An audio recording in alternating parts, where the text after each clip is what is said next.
Hello students, welcome back to chemical crafter. हमारा class 11th का chapter number 2 that is structure of atom चल रहा है और जो आज का पार्ट है ये है पार्ट 7th उसी चैप्टर का।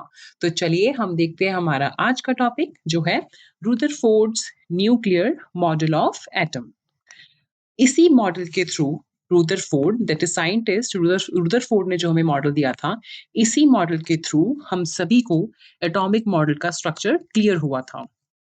प्रीवियसली हमने देखा था एटॉमिक मॉडल में सबसे पहले जो हमने मॉडल स्टडी करा था इसमें वो था Thompson model of an atom, जो कि सबसे पहला मॉडल था रिगार्डिंग स्ट्रक्चर ऑफ एटम को एक्सप्लेन करने के लिए। स्ट्रक्चर ऑफ एन एटम जो सबसे पहले साइंटिस्ट ने एक्सप्लेन करा था वो थे थॉमसन। उन्होंने ही बताया था कि स्ट्रक्चर ऑफ एटम कैसा होगा। ये चीज आपको याद होगी और आपको ये भी याद होगा कि इस मॉडल को उन्होंने प्लम पुडिंग से कंपेयर किया था। पुडिंग से कंपेयर करके उन्होंने हमें क्या बताया था कि जो पॉजिटिव चार्ज है दैट इज कि जो इलेक्ट्रॉन है वो एक पॉजिटिव चार्ज के क्लाउड दैट इज यहाँ पे सब पे इस पे पॉजिटिव पॉजिटिव चार्ज है और इस पॉजिटिव चार्ज के क्लाउड पर इलेक्ट्रॉन यहाँ पे क्या है, एम्बेडेड है। इस पे क्या है, वो फिक्स है। आपको यहाँ से याद आ जाएगा देख के कि उन्होंने जो अपना मॉडल था आप देख सकते हो, उसको रिलेट कर सकते हो कि उन्होंने कहा था कि जो ये स्पॉन्ज है इसका ये क्या रिप्रेजेंट कर रहा है, पॉजिटिव चार्ज क्लाउड ये वाला, और इस पे जो नेगेटिव चार्ज है ये हमारे पास क्या है, इसके जो ये नट्स थे, ये प्लम्स थे जो लगे हुए हैं, ये रिप्रेजेंट कर रहे हैं इलेक्ट्रॉन को उनके मॉडल के अकॉर्डिंगली, और जो इलेक्ट्रॉन है इसमें क्या है, ये एम्बेडेड है। पर इसके बाद इसकी जो बहुत सारी लिमिटेशंस थी जिसकी वजह से ये जो मॉडल था एटॉमिक स्ट्रक्चर को एक्सप्लेन नहीं कर पाया था। फिर इसके बाद साइंटिस्ट रुदरफोर्ड, अर्नेस्ट रुदरफोर्ड और उनके दो स्टूडेंट्स जीजर एंड मार्स्टन के साथ मिलकर उन्होंने एक एक्सपेरिमेंट परफॉर्म करा और उसका नाम उन्होंने अल्फा स्कैटरिंग एक्सपेरिमेंट दिया। इन द ईयर 1911 में उन्होंने ये एक्सपेरिमेंट परफॉर्म किया था और उन्होंने ये प्रूव कर दिया था इस एक्सपेरिमेंट के थ्रू कि जो एटम का जो मॉडल होता है वो वैसा नहीं होता कि जैसा हमें साइंटिस्ट थॉमसन ने बताया था। उन्होंने इसी एक्सपेरिमेंट के through that is alpha particle scattering, ये वाला जो एक्सपेरिमेंट था इसी के थ्रू उन्होंने एटॉमिक स्ट्रक्चर को एक्सप्लेन किया था। तो चलिए अब हम देखते हैं इस एक्सपेरिमेंट के मेजर कंपोनेंट्स। जो कंपोनेंट्स थे वो क्या क्या थे। सबसे पहले उन्होंने इसमें गोल्ड फॉइल यूज करा था, बहुत ही थिन शीट का गोल्ड फॉइल यूज करा था और उसकी जो थिकनेस थी वो थी 100 नैनोमीटर। आपको पता है 1 नैनोमीटर हमने फर्स्ट चैप्टर में भी ये बच्चे किया था। आपको पता है 1 नैनोमीटर कितना होता है, 10⁻⁹मीटर। ये आपको याद होगा। तो इसकी इतनी थिकनेस होगी, इसकी जो थिकनेस थी वो थी 100 नैनोमीटर। ये उन्होंने गोल्ड फॉइल लिया था और इसके बाद साथ ही उन्होंने अल्फा पार्टिकल लिए थे। अल्फा पार्टिकल का मतलब कि डबली चार्ज हीलियम आयन लिया था, डबली चार्ज हीलियम ये वाला, और उसका जो मास है वो क्या है, 4 यूनिट्स है, जो कि बहुत ज्यादा है अगर हम कंपेयर करें गोल्ड के। जो हमने गोल्ड यहाँ पे लिया है ना, ये वाला गोल्ड फॉइल, इसके एटम के अगर हम प्रोटॉन से कंपेयर करें तो इसका हीलियम का जो है मास वो बहुत ज्यादा है। और साथ ही उन्होंने लिया जिंक सल्फाइड स्क्रीन, ये ली, ये क्या रिप्रेजेंट कर रही है, ये एक फ्लोरेसेंट शीट है जिंक सल्फाइड से जो कोट हो रखी है, उसको उन्होंने आसपास रखा हुआ है डिफ्लेक्शंस को स्टडी करने के लिए, that is zinc sulphide screen. और लास्ट में उन्होंने लिया है साथ ही alpha particle emitter. Alpha particle emitter क्या करेगा, अल्फा पार्टिकल्स को जनरेट करेगा, इसकी बीम जो है वो उसको जनरेट करेगा। तो चलिए अब हम देखते हैं इसका एक्सपेरिमेंट का एक्चुअल सेटअप क्या है। उन्होंने इसमें देखिए सबसे पहले यहाँ पे अल्फा पार्टिकल एमिटर रखा हुआ है, ये वाला, ये क्या है, ये अल्फा पार्टिकल एमिटर है। इसके लिए उन्होंने इसके अंदर यहाँ पे रेडियो एक्टिव सब्सटेंस, ये जो है ये क्या है, ये रेडियो एक्टिव सब्सटेंस रखा हुआ है। और जो आप ब्लैक ब्लैक देख रहे हो ये क्या है, लेड का चैम्बर है, ये वाला, ये है लेड चैम्बर। अब ये चैम्बर जो है लेड का ही क्यों लिया उन्होंने? क्योंकि जो लेड है, ये लेड है जो, इसके पास पोटेंशियल होता है कि जो डेंजरस रेडिएशंस जो भी निकल रही हैं, देखो रेडिएटिव सब्सटेंस लिखा है, इसमें से डेंजरस रेडिएशंस तो निकलनी है। तो जो लेड है वो यहाँ पे एक्सेस जो है, जैसे यहाँ पे हमने स्लिट कर रखा है ना, यहाँ पे छेद कर रखा है, तो इसके आस-पास जो रेडिएशंस निकलेंगी इस तरफ, तो ये एब्ज़ॉर्ब कर लेगा और इसके बैक साइड में कोई भी रेडिएशन जो निकलेगी इसकी, जो भी बीम निकलेगी, रेज़ निकलेंगी, वो पीछे की तरफ नहीं जा पाएँगी। इसका मतलब जो लेड है वो उसको एब्ज़ॉर्ब कर लेगा, इसके पास इतना पोटेंशियल होता है। तो यहाँ पे आप देख सकते हो कि जो ये रेडियो एक्टिव हमने सब्सटेंस रखा है, ये क्या करेगा एमिट यहाँ से अल्फ़ा पार्टिकल्स को ये एमिट कर देगा, ठीक है? और अब यहाँ पे आप देख रहे होंगे कि यहाँ पे एक स्लिट यहाँ पे कर रखा है इन्होंने ये स्लिट कर रखा है ये वाला। ये यहाँ पे बच्चे ये आपको छेद दिख रहा है, ये सिर्फ़ आपको दिखाने के लिए किया हुआ है, अदरवाइज़ ये पूरा क्यूबिकल बॉक्स है, ठीक है? ये क्यूबिकल बॉक्स है अच्छे से कंप्लीट और इसमें आप देख पा रहे हो कि यहाँ पे जो स्लिट करा हुआ है, ये वाला, ये जो स्लिट है यहाँ पे, ये वाला जो स्लिट है, ये इसलिए करा हुआ है कि जिससे हमें जो अल्फ़ा रे यहाँ से निकलेगी, इसके अंदर से जो निकलेगी अल्फ़ा रे, वो हमें बिल्कुल स्ट्रेट और नैरो मिले यहाँ से, कि जब निकलेगी तो बिल्कुल स्ट्रेट और नैरो मिले और यहाँ से क्या निकलेगा हमें अल्फ़ा रे निकलेंगी, अल्फ़ा पार्टिकल्स निकलेंगे, ठीक है? और बेसिकली अल्फ़ा पार्टिकल होता क्या है? अल्फ़ा पार्टिकल क्या है? अल्फा पार्टिकल एक हीलियम न्यूक्लियस है। हीलियम का न्यूक्लियस है। हीलियम का न्यूक्लियस का मतलब कि क्या है? ये इसके इक्वल होता है जिसके पास क्या है 2 प्रोटॉन्स हैं और अगर प्रोटॉन्स 2 हैं तो आपको पता है तो 2 ही इसके पास क्या होंगे? न्यूट्रॉन्स। और इसका मतलब कि एक alpha particle that is helium के पास जो मास होगा वो क्या होगा? दैट इज़ 4 यूनिट्स के इक्वल होगा क्योंकि आपको पता है जो मास होता है वो क्या होता है? सम ऑफ प्रोटॉन्स और न्यूट्रॉन्स तो इसके इक्वल होगा। तो इसका जो मास होगा वो क्या हो जाएगा? 4 यूनिट्स और इसके ऊपर जो चार्ज होता है वो क्या होता है? इट इज़ हीलियम 2 पॉज़िटिव इसके ऊपर ये चार्ज होता है। तो ये हमारे पास क्या है? ये है हीलियम दैट इज़ किसकी क्या चीज़ हुई है? अल्फा पार्टिकल इसको बोलते हैं हम अल्फा पार्टिकल, ठीक है? बेसिकली आप इसको इससे अच्छे से रिलेट कर पा रहे हो। देखो जैसे ये हीलियम का एटम ले लिया हमने यहाँ पे। आप देख सकते हो कि इसके पास क्या है 2 प्रोटॉन्स ये देखो 1, 2 ये 2 प्रोटॉन्स दिखा रहा है अपने। आप देख पा रहे हो 2 प्रोटॉन्स हैं और 2 ही इसके पास क्या है न्यूट्रॉन्स हैं। ये इसका क्या है सेंटर में ये क्या है न्यूक्लियस न्यूक्लियस और इसके आस-पास इसके इलेक्ट्रॉन्स घूम रहे हैं जो कि 2 इलेक्ट्रॉन्स हैं इसके पास। आप इसको कैसे लिख सकते हो? अगर आप लिखना चाहें तो हीलियम को that is 2He4 atomic mass इसका 4 है और एटॉमिक नंबर जो हीलियम का है वो है 2 और इसके पास प्रोटॉन्स आपको पता लग गए कि 2 है और न्यूट्रॉन्स भी कितने हैं इसके पास 2 ही हैं।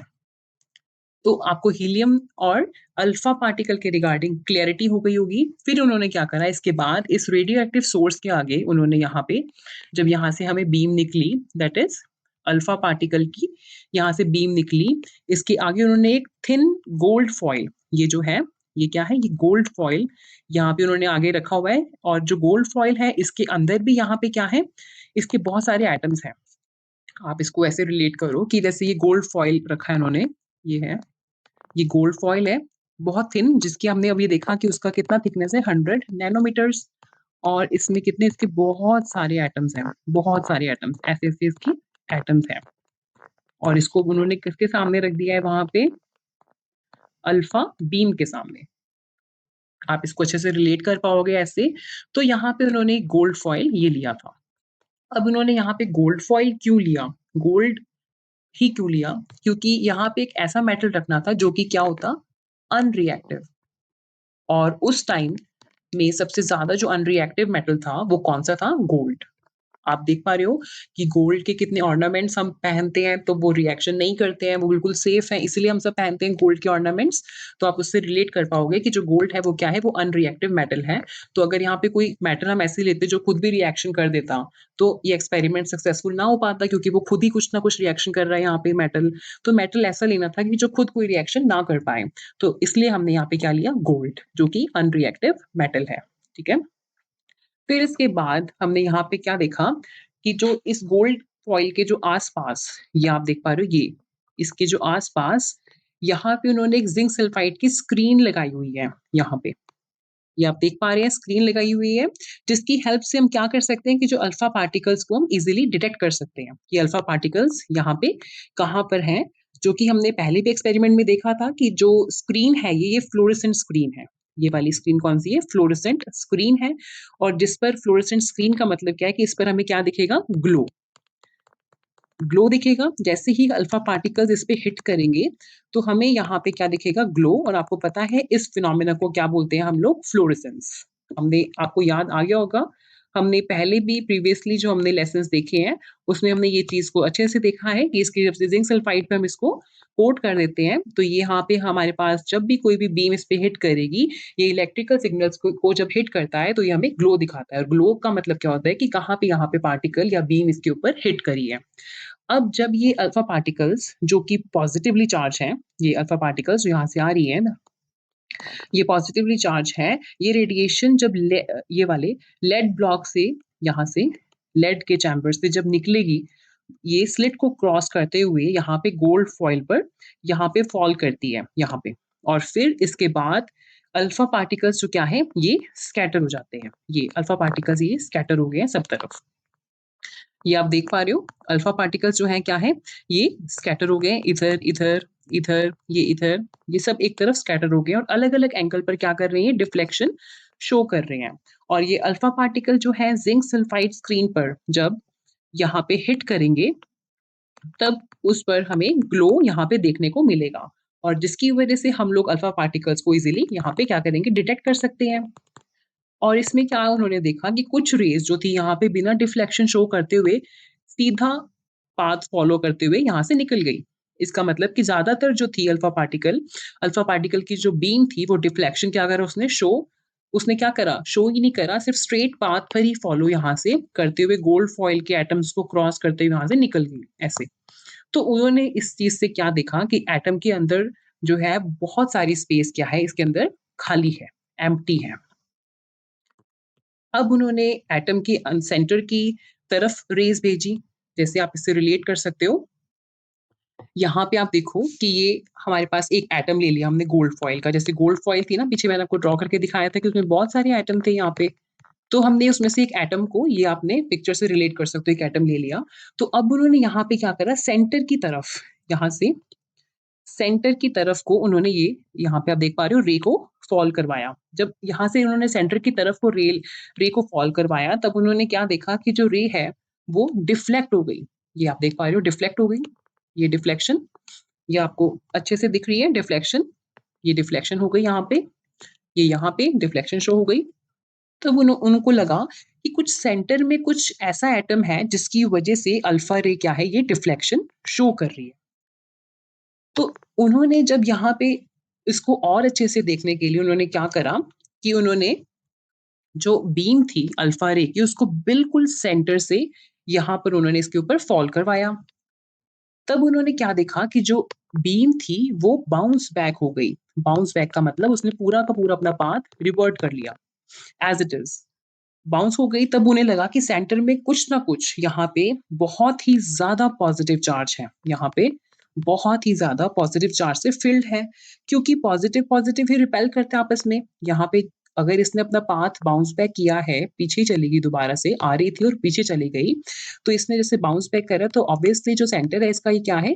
पॉज़िटिव चार्ज है और पॉज़िटिव आपको पता है स्टूडेंट्स कि ये क्या करते हैं आपस में रिपेल करते हैं।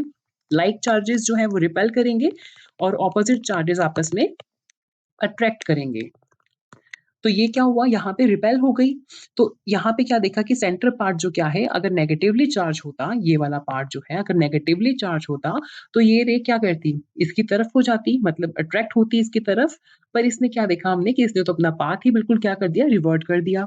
अब यहाँ पे जो सेंटर में ये पॉज़िटिव है, ये पॉज़िटिव चार्ज है, कह लो प्रोटॉन है।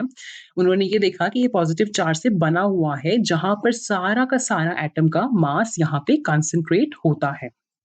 और उन्होंने इसी के आगे चलकर इसको न्यूक्लियस का भी नाम दिया, जिसमें उन्होंने बताया हमारे साइंटिस्ट रदरफोर्ड ने कि जो प्रोटॉन यहाँ पे जो रहता है, यहाँ पे सेंटर में, न्यूट्रॉन का इसके बाद डिस्कवरी हुई थी, उसके बाद पता लगा था। तो जब पता लगा था तो ये उन्होंने बिल्कुल इसको प्रूव करा था कि जो एटम का मास है, इसके अंदर ही कंसंट्रेट होता है, यहाँ पे सेंटर में। और जो मास होता है, वो होता है जो मास है, वो किसके इक्वल होता है आपको पता है? That is number of protons plus number of neutrons. कितने नंबर ऑफ प्रोटॉन्स और नंबर ऑफ न्यूट्रॉन और प्रोटॉन कितने हैं, वो किसके इक्वल होता है? हमारा मास के इक्वल होता है। और इस न्यूक्लियस में ये दोनों यहाँ पे जो न्यूक्लियस है, इस दोनों इसमें क्या है? दोनों प्रोटॉन और न्यूट्रॉन यही सेंटर में रहते हैं, जिसकी हम लोग क्या बोलते हैं इसको? न्यूक्लियस बोलते हैं, न्यूक्लियस। और ये उन्होंने यहाँ से न्यूक्लियस की डिस्कवरी करी थी, हमारे साइंटिस्ट रुदरफोर्ड ने। और उन्होंने इसका यहाँ पे साथ ही साथ उन्होंने क्या देखा, अगर वो आप ये देखो, ये गोल्ड फॉइल है हमारे पास और ये एटम है गोल्ड फॉइल के ये सारे।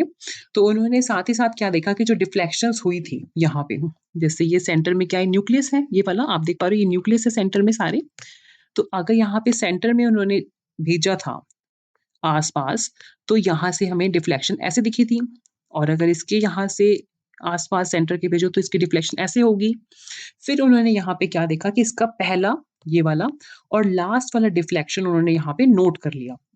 इसका मतलब इन दोनों के बीच में ही जो थी, वो क्या हुआ? डिफ्लेक्शन हुआ था।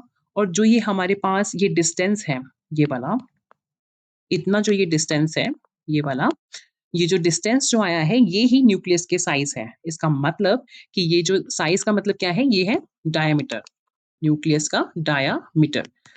क्योंकि इतने ही पार्ट से यहाँ पे क्या है? स्ट्रांगली डिफ्लेक्शन हो रहा है। इसका मतलब कि इतने ही पार्ट में क्या है? पॉजिटिवली चार्ज हमारे पास यहाँ पे सेंटर में कंसंट्रेट कर रहा है। तो अगर यही डायामीटर आ गया हमारा, तो अगर हम इसको हाफ कर दें, दैट इज़ डिवाइड बाय 2 कर दें, तो यहाँ से हमें क्या मिल जाएगा? रेडियस। यहाँ से हमें रेडियस मिल जाएगा।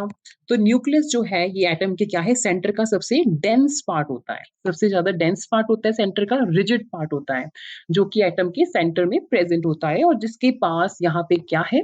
पॉज़िटिव चार्ज होता है। मीन्स प्रोटॉन्स हैं और मास भी यहीं पर सारा का सारा कंसंट्रेट होता है।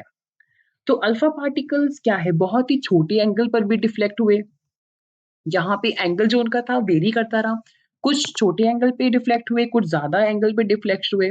जो छोटे एंगल पे डिफ्लेक्ट हुए, उससे हमें ये पता चला कि जो एटम के अंदर पॉजिटिव चार्ज है, वो यूनिफ़ॉर्मली डिस्ट्रीब्यूटेड नहीं है। अगर जैसे यहाँ पे हमने क्या देखा कि अगर यूनिफ़ॉर्मली डिस्ट्रीब्यूटेड होता, तो यहाँ पे डिफ्लेक्शंस बहुत ज़्यादा होती। पर यहाँ पे हमने क्या देखा कि डिफ्लेक्शन सिर्फ़ इतने पार्ट में हो रही है।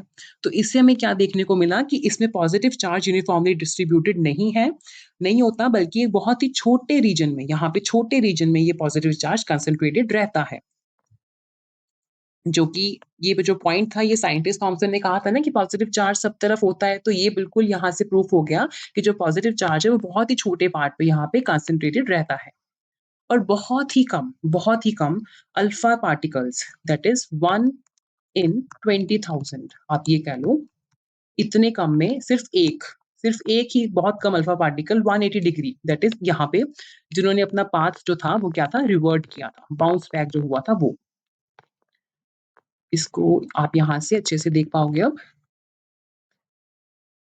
ये जो पार्ट था, ये वाला, यहाँ से जो इन्होंने रिवर्ट करा था, दैट इज़ 1 इन 20,000। अगर आप देखो अल्फा पार्टिकल्स में उन्होंने बाउंस बैक करा था यहाँ पे। तो हमें ये पता चला कि जो पॉज़िटिव चार्ज है, ये वाला, जो पॉज़िटिव चार्ज पार्टिकल है, वो बहुत ही स्मॉल वॉल्यूम यहाँ पे ऑक्यूपाई कर रहा है।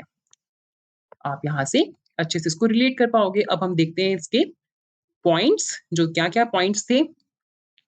यहाँ पे रुदरफोर्ड ने क्या करा, बॉम्बार्ड करवाया thin sheet of gold foil with high energy streams of fast moving alpha particle के साथ उनको बॉम्बार्ड करवाया। और उसके साथ ही साथ उन्होंने क्या किया, थिन गोल्ड फॉइल को circular fluorescent zinc sulphide screen के आसपास उसको क्या करा था, एक उन्होंने शीट क्रिएट करी थी ऐसे, आपको याद है, अभी हमने पीछे देखा है। तो जब भी अल्फा पार्टिकल उस पे स्ट्राइक करेंगे, तो हमें वहां पे ब्राइट स्पॉटिंग दिखेगी जिंक सल्फाइड स्क्रीन पे। वो क्यों दिखेगी? Due to fluorescence.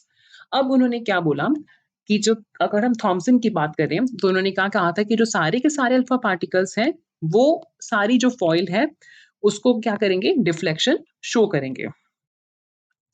पर यहाँ पे उन्होंने क्या देखा, रुदरफोर्ड ने अपने एक्सपेरिमेंट से क्या-क्या ऑब्ज़र्व करा, जो चीज़ें उन्होंने ऑब्ज़र्व करी वो बिल्कुल ही ऑपोज़िट थी, जो कि हमारे साइंटिस्ट थॉमसन ने अपने मॉडल में प्रपोज़ करी थी। तो अब देखते हैं उनकी क्या-क्या ऑब्ज़र्वेशंस थी। उन्होंने क्या देखा कि जो अल्फ़ा पार्टिकल थे वो पॉज़िटिवली चार्ज्ड हैं, हमें ये पता है। Alpha particle that is helium He2 positive, और न्यूक्लियस जो है वो भी क्या है, पॉजिटिवली चार्ज रीजन है एटम का। ये भी हमने साथ ही साथ देख लिया अभी एक्सपेरिमेंट में। अब हमने क्या देखा कि जो लाइक चार्जेस हैं वो आपस में रिपेल करते हैं ड्यू टू रिपल्सिव फोर्स की वजह से, और अनलाइक चार्जेस आपस में क्या करते हैं, अट्रैक्ट करते हैं। ठीक है, वही जैसे पॉजिटिव और पॉजिटिव लाइक चार्जेस ये रिपल्शन दिखाएंगे, और जो अनलाइक चार्जेस हैं पॉजिटिव नेगेटिव ये अट्रैक्शन दिखाएंगे। तो जब अल्फा पार्टिकल न्यूक्लियस के पास जा रहा था, तो वहाँ से क्या हुआ, रिपल्शन उनके बीच में हुई। किस-किस के बीच में? न्यूक्लियस और अल्फा पार्टिकल के बीच में। दैट इज़, इससे हमें क्या पता चला कि दोनों ही क्या है, पॉजिटिवली चार्ज हैं, अल्फा पार्टिकल भी और न्यूक्लियस भी। आपको इससे और ज़्यादा क्लियर हो जाएगा, जैसे कि हमारे पास अल्फा पार्टिकल की बीम आ रही है, ये आ रही है अल्फा पार्टिकल्स, ये न्यूक्लियस है यहाँ पे, और ये क्या है, पॉजिटिवली चार्ज है, इसके पास पॉजिटिव चार्ज है, ठीक है? तो यहाँ से जब हमारे पास बीम आई, यहाँ पे पार्टिकल्स ने ट्रैवल करा, तो इन्होंने यहाँ पे क्या करा, अपना पाथ डिफ्लेक्ट कर लिया, ये वाला, ये डिफ्लेक्ट कर लिया पाथ अपना, दैट इज़ किसकी वजह से, क्योंकि इनके बीच में रिपल्शन हुई। रिपल्शन क्यों हुई? क्योंकि दोनों के पास पॉजिटिव और ये पॉजिटिव, क्योंकि हमें पता है अल्फा पार्टिकल के पास पॉजिटिवली चार्ज है, तो ये जब पाथ इन्होंने फॉलो करा तो ये डिफ्लेक्शन शो करी ड्यू टू रिपल्शन। इनके बीच में क्या फोर्स एग्जिस्ट हुई, दैट इज इनके बीच में रिपल्सिव फोर्सेस शो हुई, बीच में अल्फा पार्टिकल के और न्यूक्लियस के बीच में। और साथ ही इन्होंने जो डिफ्लेक्शन दिखाई यहाँ पे अल्फा पार्टिकल की, वो एक एंगल्स पे दिखी है। कैसे, देखो आप, ये अल्फा पार्टिकल की बीम आई यहाँ से, और ये न्यूक्लियस है, तो इनकी अलग अलग एंगल्स पे शो हो रही है। यहाँ पे जो इनकी डिफ्लेक्शन हुई है, ये एंगल थीटा आप देख पा रहे हो, और साथ ही जैसे-जैसे इनका distance, as the distance between these particles और nucleus, that is alpha particle के बीच में और न्यूक्लियस के बीच में जैसे-जैसे डिस्टेंस कम होता जाएगा, डिक्रीज़ होता जाएगा, वैसे-वैसे एंगल ऑफ डिफ्लेक्शन इंक्रीज़ होता जाएगा। आप देखो, ये हमारा न्यूक्लियस है, और यहाँ पे क्या हुआ, ये आ रही है हमारी स्ट्रेट, जो हमने बिल्कुल सेंटर से जो हमने बीम पास करी, उसने क्या करा, बाउंस बैक हो गई। बिल्कुल ही उसने पाथ अपना रिवर्ट कर लिया, ठीक है? और अब यहाँ पे क्या हुआ, ये हमारी बीम आई सेंटर से थोड़ा-सा इधर उसके आस-पास न्यूक्लियस के, और इसने यहाँ से डिफ्लेक्शन शो कर दी, देखो ये वाली, और इसने जो डिफ्लेक्शन दिखाई है वो बहुत बड़े एंगल पे दिखाई है ना? और अब ये देखो बीम, ये वाली जो बीम आ रही है, ये उसके कंपैरेटिव इसका जो एंगल ऑफ डिफ्लेक्शन है वो बहुत कम है, ऐसे-ऐसे, ठीक है? तो जैसे-जैसे इनका distance that is alpha particle का और न्यूक्लियस का डिक्रीज़ होता जाएगा, वैसे-वैसे डिफ्लेक्शन का एंगल जो क्या है, इंक्रीज़ होता रहेगा। और जो न्यूक्लियस के बहुत ही दूर है रे, देखो ये वाली, ये तो इसने कोई डिफ्लेक्शन ही नहीं दिखाई, रिमेन्स अनडिफ्लेक्टेड, इसने कोई भी डिफ्लेक्शन नहीं दिखाई। और जो उसके आसपास जो हमारी यहाँ पे बीम जा रही है अल्फा पार्टिकल की, उन्होंने डिफ्लेक्शन बहुत ही छोटी एंगल से दिखाई, ये आप देख पा रहे हो, ये वाले, ठीक है? और इसके साथ ही उन्होंने बोला कि जो पार्टिकल्स हैं वो डिफ्लेक्ट हो रहे थे अलग अलग डायरेक्शन में और अलग अलग एंगल के साथ। और साथ ही उन्होंने क्या पाया कि जो पार्टिकल्स हैं वो स्ट्रेट पास कर रहे थे फॉयल के थ्रू, गोल्ड फॉयल के, उन्होंने कोई डिफ्लेक्शन नहीं दिखाई, काफी ज्यादा पार्टिकल्स ने। इससे हम क्या रिलेट कर पा रहे हैं कि जो एटम है उसके अंदर बहुत सी स्पेस क्या है, खाली है। और कुछ अल्फा पार्टिकल्स ने बहुत ही छोटे एंगल पे डिफ्लेक्शन दिखाई, इसका मतलब क्या हुआ, क्योंकि आपको पता है अल्फा पार्टिकल क्या-क्या है? पॉजिटिवली चार्ज, और न्यूक्लियस भी हमारा क्या है? Positively charge. तो उन्होंने बहुत छोटे एंगल पे डिफ्लेक्शन दिखाई, इसका मतलब क्या हुआ कि जब डिफ्लेक्शन वो दिखा रहे थे, क्यों दिखाई? With respect to positive charge दिखाई, तो इसका मतलब क्या हुआ कि वहाँ पे पॉजिटिव न्यूक्लियस है हमारा सेंटर में। जो एटम है गोल्ड के, जो हमने एटम लिया है, गोल्ड फॉइल पे जो एटम्स हैं, उसके सेंटर पे क्या है? पॉजिटिव चार्ज है, दैट इज़ न्यूक्लियस है उसके सेंटर में। or one of 20,000 alpha particles get deflected by 180 degrees or retraces its path after striking the foil. तो आपको ये पहले भी बताया मैंने कि अगर 20,000 हमारे पास अल्फा पार्टिकल्स हैं तो उसमें से सिर्फ एक ही डिफ्लेक्ट हुआ 180 degrees, that is bounce back हो गया। तो इसमें हमें क्या पता चला कि जो न्यूक्लियस है वो बहुत ही छोटा है, एक्सट्रीमली स्मॉल है, और वो क्या है, जहां पर मास और चार्ज एटम का कंसंट्रेट होता है। और जो डिफ्लेक्शन है इनकी जो अल्फा पार्टिकल्स की वो हम किसके थ्रू एक्सप्लेन कर सकते हैं? कूलम्ब्स लॉ के अकॉर्डिंग हम बता सकते हैं। कूलम्ब्स लॉ क्या होता है वो देख लेते हैं। कूलम्ब्स लॉ होता है कि जो magnitude of the electrostatic force of attraction और रिपल्शन किस-किस के बीच में 2 पॉइंट चार्जेस के बीच में, किसी भी 2 पॉइंट चार्जेस के बीच में जो फोर्स ऑफ अट्रैक्शन है या रिपल्शन है, वो किसकी डायरेक्टली प्रोपोर्शनल होगा? Product of the magnitude of charges, ये चार्जेस और inversely proportional to the square of the distance between them. तो F is equal to K Q1 Q2 upon R2। यहाँ पे Q1 Q2 क्या है? चार्जेस है। R क्या है हमारे पास? Distance of separation of the charges. और K हमारे पास क्या है यहाँ पे? Proportionality constant. इसी वजह से अल्फा पार्टिकल जब स्ट्राइक कर रही थी ना फॉइल पे, गोल्ड के फॉइल पे, तो कुछ उसमें से अनडिफ्लेक्टेड थी, डिफ्लेक्शन शो ही नहीं करी, और कुछ ने बहुत ही छोटे एंगल पे डिफ्लेक्शन दिखाई, और कुछ जो थी वो बिल्कुल ही बाउंस बैक हो गई, दैट इज उन्होंने अपना पाथ ही बिल्कुल रिवर्ट कर लिया था। इसके साथ ही उन्होंने कंक्लूजन्स दिए अपने एक्सपेरिमेंट के। अब वो क्या-क्या कंक्लूजन्स थे, अब हम वो देख लेते हैं। रुदरफोर्ड के कंक्लूजन्स क्या थे? उन्होंने बोला कि most of the space inside an atom is empty. उन्होंने ये बोला कि as a significant fraction of particles bombarded on the gold foil pass straight through the foil, it was concluded that a lot of space inside an atom is empty. इन्होंने जब हमने यहाँ पे bombard करवाया था गोल्ड फॉइल के, तो उन्होंने कोई भी डिफ्लेक्शन दिखाई नहीं थी, तो इसकी वजह से उन्होंने इससे कंक्लूड किया था कि जो बहुत सी स्पेस है एटम के अंदर वो क्या है? एम्प्टी है। और इन्होंने बताया कि distribution of positive charge is non uniform. जो पॉजिटिव चार्ज है वो नॉन यूनिफॉर्म है। ये कैसे पता चला था? क्योंकि कुछ अल्फा पार्टिकल्स जो थे उन्होंने डिफ्लेक्शन दिखाई बहुत ही छोटे एंगल से, बहुत ही ज्यादा छोटे एंगल से, और it was assumed that positive charge occupies little space and is non-uniformly distributed. जब हमने छोटे एंगल से डिफ्लेक्शन दिखाई, तो जब पॉजिटिव चार्ज सेंटर में होगा तभी डिफ्लेक्शन दिखाई है, और वो नॉन यूनिफॉर्मली डिस्ट्रीब्यूटेड है, क्योंकि डिफ्लेक्शन तभी दिखा रहे थे जब वो सेंटर के आसपास में थे अल्फा पार्टिकल्स। अदरवाइज अगर यूनिफॉर्मली डिस्ट्रीब्यूटेड होता तो डिफ्लेक्शन कहीं भी वो रे हमारे पास उसके ऊपर आती एटम के ऊपर, तो वो डिफ्लेक्शन दिखाते दिखाते, तो इसकी वजह से उन्हें पता चला कि जो डिस्ट्रीब्यूशन है वो पॉजिटिवली चार्ज की वो नॉन यूनिफॉर्म है। इसके बाद उन्होंने और बताया कि जो पॉजिटिव चार्ज है वो कंसंट्रेट कर रहा है बहुत ही छोटे वॉल्यूम में। ये भी उन्हें पता चला।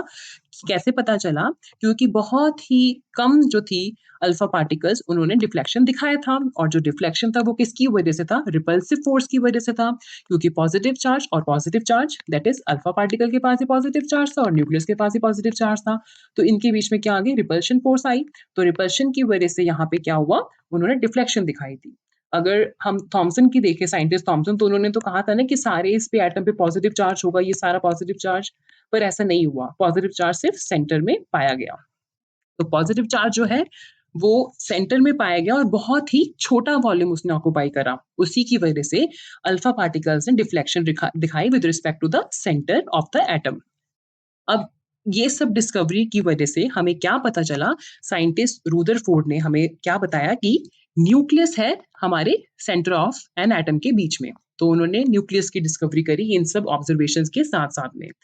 और उन्होंने बोला कि centre of an atom there is a small region of positively charge particle. क्या बोला उन्होंने? कि एटम है अगर, तो इसके सेंटर में यहाँ पे क्या है? स्मॉल रीजन है, ये पॉजिटिवली चार्ज है।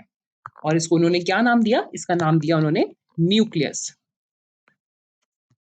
और साथ ही उन्होंने और क्या बताया कि जो रीजन है, this region is named as nucleus of an atom, और is considered to be very small related to the size of the atom. इन्होंने क्या बोला इसमें? कि जो न्यूक्लियस है, ये एटम है और ये न्यूक्लियस है।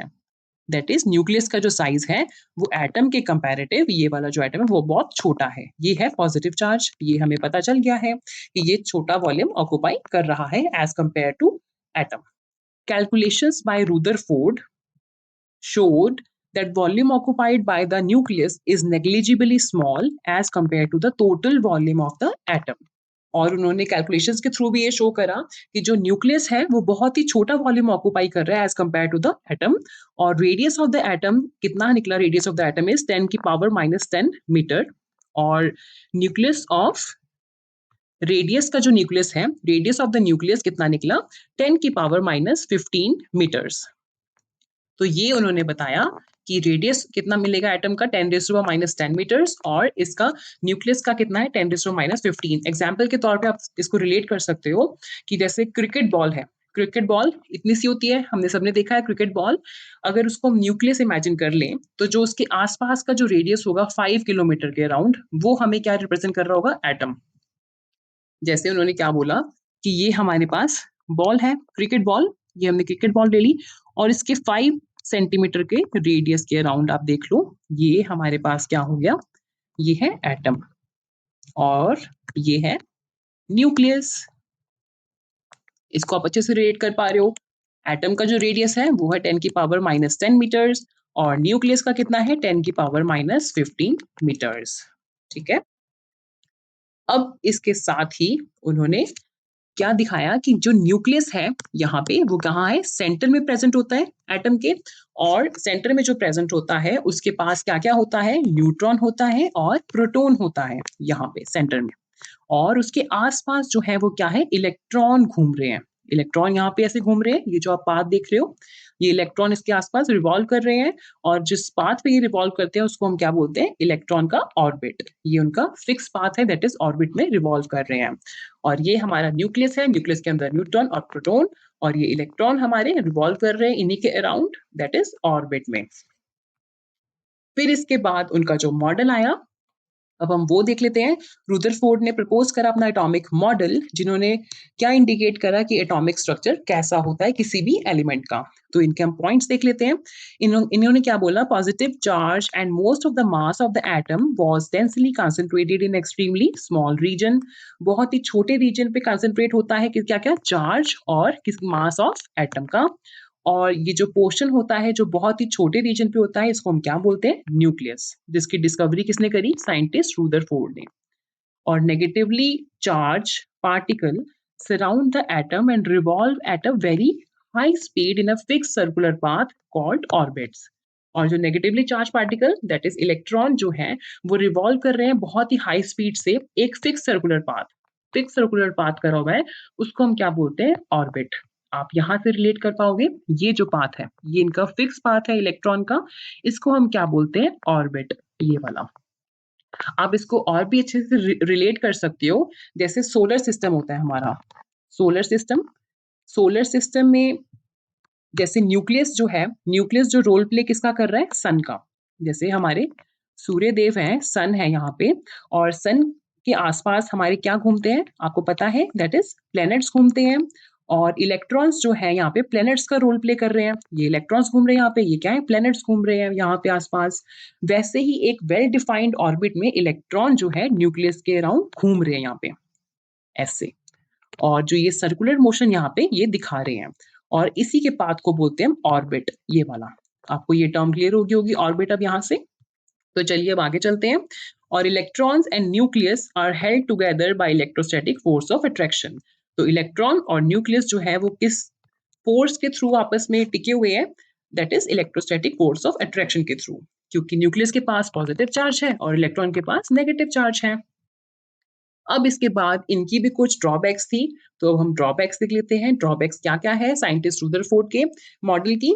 तो लिमिटेशंस जो हैं वो क्या-क्या हैं? According to Rutherford, electron move in a circular orbits around the nucleus. जो इलेक्ट्रॉन है वो सर्कुलर ऑर्बिट में घूम रहा है यहाँ पे ऐसे, और साथ ही यहाँ पे जो न्यूक्लियस है वो क्या है? पॉजिटिवली चार्ज है, और जो इलेक्ट्रॉन है यहाँ पे ये क्या है?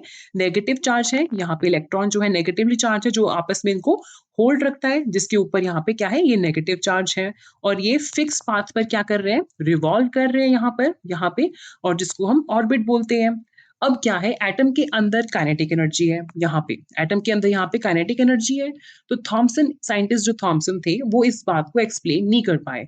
रुदरफोर्ड साइंटिस्ट ने इस चीज को एक्सप्लेन करा कि क्या बताया उन्होंने, जो न्यूक्लियस है उसके अराउंड जो इलेक्ट्रॉन यहाँ पे घूम रहे हैं, ये जो रिवॉल्व कर रहे हैं यहाँ पर, वो एक फिक्स ऑर्बिट में घूम रहे हैं, और इसलिए इनके पास यहाँ पे क्या है? काइनेटिक एनर्जी है, क्योंकि ये एक फिक्स पाथ पे घूम रहे हैं यहाँ पे इलेक्ट्रॉन। और जो इलेक्ट्रॉन पोजेस करता है काइनेटिक एनर्जी, यहाँ पे जो इलेक्ट्रॉन के पास जो काइनेटिक एनर्जी है वो ही एनर्जी हम बोलते हैं एटम की, यहाँ पे एटम की। तो ये बात रुदरफोर्ड ने प्रूफ करी। न्यूक्लियस के अराउंड की इलेक्ट्रॉन फिक्स एक सर्कुलर पाथ में क्या कर रहे हैं, वो मूव कर रहे हैं, यहाँ पे ऐसे मूव कर रहे हैं और वो एक अपनी वेलोसिटी, एक एक्सेलरेशन होती है उनके पास, यहाँ पे अपनी एक एक्सेलरेशन के साथ वो यहाँ पे क्या कर रहे हैं, घूम रहे हैं। चाहे उनके पास एक कांस्टेंट स्पीड हो पर उनके पास अपनी एक एक्सेलरेशन भी होती है।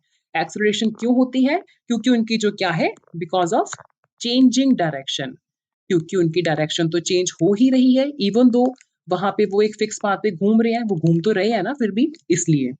तो यहाँ पे उन्होंने क्या देखा कि मैक्सवेल जो थे, साइंटिस्ट मैक्सवेल, उनकी एक थ्योरी थी regarding electromagnetic radiation. Electromagnetic radiation, ये उन्होंने थ्योरी दी थी।